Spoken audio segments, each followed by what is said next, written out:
আল্লাহর বান্দা, আমাকে মারতে আছেন। সাপ, তুই কথা বলতে পারিস? আমি তোমাকে কিভাবে সাহায্য করব?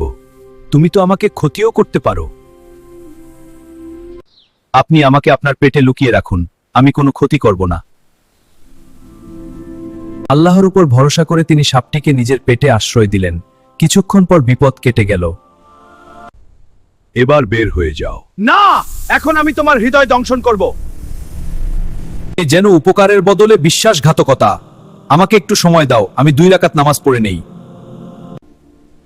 হে আমার রব, আমি অসহায়। তুমি ছাড়া আমার কোনো সাহায্যকারী নেই। এই পাতা খেয়ে নিন তাড়াতাড়ি, আল্লাহর নামে। দেখুন সাপটি বের হয়ে যাচ্ছে।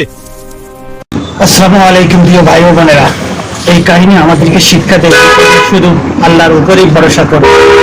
নামাজ কখনো ছেড়ো না, শয়তানে আশ্রয় দিলেও সেই একদিন হৃদয়ে আঘাত করবে।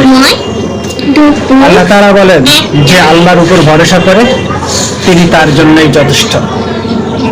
শেষে বলতে পারো এটি একটি শিক্ষামূলক ঘটনা যা মেসকাত শরীফে বর্ণিত হয়েছে। ভিডিওটি যদি ভালো লাগে অবশ্যই লাইক কমেন্ট শেয়ার করে পাশে থাকবেন।